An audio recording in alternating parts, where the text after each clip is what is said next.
Major General Kahinda Otafiire is the current cabinet minister for internal affairs in the government of the Republic of Uganda. But teaching me, so can I do, get close to the enemy, shoot. Get close to the enemy, shoot. The two-star General Kahinda Otafiire is also the chairperson for the global pan-African movement that have its main offices in Kampala, the capital city of Uganda. We have different regions. Each region has its own chapter. The global pan-African movement seeks to address challenges that threaten Africa's strategic future. Hence the need to dismantle all colonial structures, fight off imperialism, and unify as people of African descent. According to Otafiire, Africa lacks unity, and the problem is the leaders who are selfish.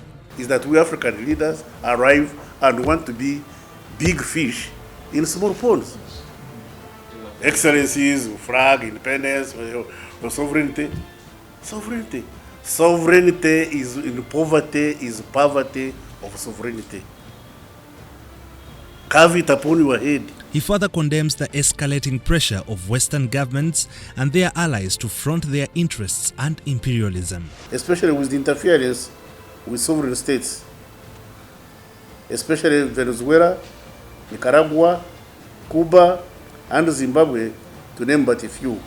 We therefore join the rest of the world voices to call for respect for world independence, respecting each other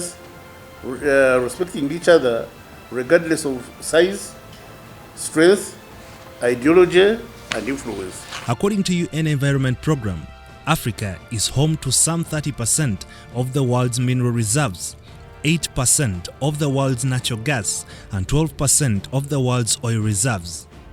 The continent has 40% of the world's gold and up to 90% of its chromium and platinum. The largest reserves of cobalt, diamonds, platinum, and uranium in the world are in Africa. We have atomic capacity, we have atomic resources to produce atomic energy, and we are suffering from what do they call it? These blackouts. Load shedding. Load shedding in Uganda. We can't even harness the Nile. We can't harness the sun.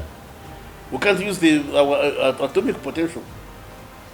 Why? Because we are disunited.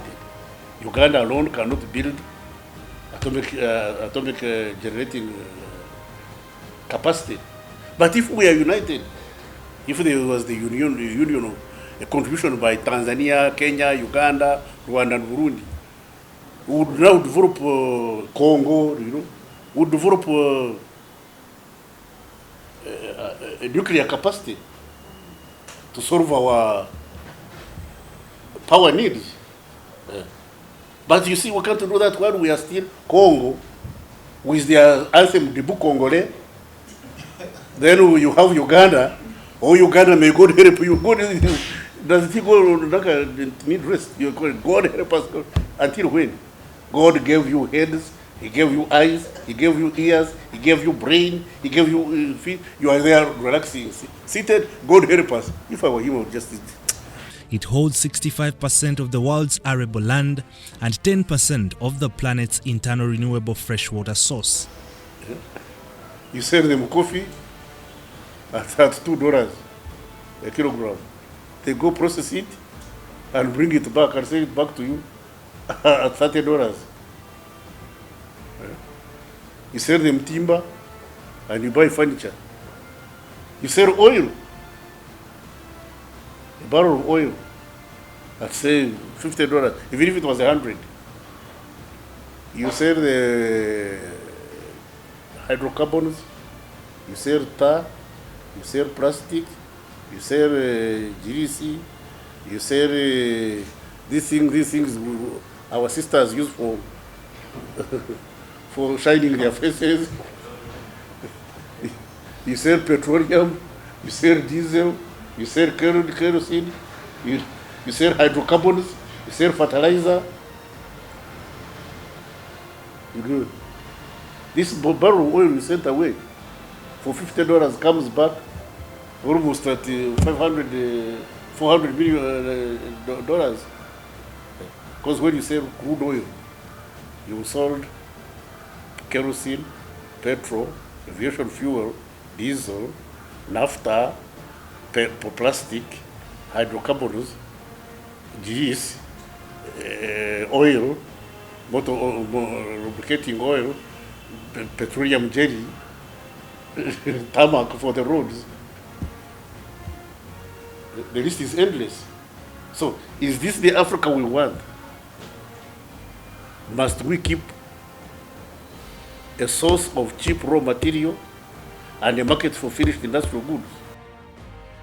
Until Africa unites, there will not be a strategic position to defend itself from exploitation by Western countries. A single country. When you are dealing with Africa, you are dealing with a continent. You can punish Uganda, but Africa is too big to swallow. You understand? If the Africans stood together for singleness of purpose, the rest of the world would respect us. But you find Uganda's position is contradicts the one of Rwanda. Then Rwanda goes to choose Tanzania. Then Tanzania chooses Kenya. Then US is the biggest donor of foreign countries like Tanzania, Uganda, Kenya and South Sudan. Therefore, sustaining self-dependency is no easy deal. Mind you, it is Uganda that has been at the forefront of calling for a united government of Africa. Anybody who exploits the resources of Africa to the disadvantage of African people is my source of worry. Anybody. Sing the same song from Cape to Cairo, from Dakar to Mombasa, you the African people. When the song has reached crescendo, then you tell your governments, either unite or get off the stage. Okay. Because if you say, Uganda government will overthrowing you, you will not say, but we unite with who? The others are not willing. Yeah, you shall say, okay, for us we are prepared, but the others are not willing. What it means, what you have to do is to ensure that you tell everybody on the continent and in the diaspora about the inevitability of the need for unity. African continents present different ideologies, and the disunity within themselves is an evident barrier and lack of a common language spoken in Africa. We must remove the border of Tanzania, the border of Uganda, the border of Sudan, the border of Congo, become one people. Become one people. Who says an Acholi from Sudan is a Sudanese and an Acholi from Uganda is a Ugandan? But they are Acholis. They don't speak Lugo. They are Wanyarwanda. They are Wanyarwanda. When the borders were drawn, there were people of Rwandese origin who are Ugandan. The Muchamuntus and company. Those have never been Rwandese. When the border was drawn, they were kept here. These ones who were brought in 1910 from Rwanda. These are our people. Then you say, these are Rwandese of Rwanda, these are Rwandese of Uganda. Excuse me, they are all Rwandese. Kamari and Chijeri. Kamari of Uganda, Chijeri of Rwanda are all Rwandese.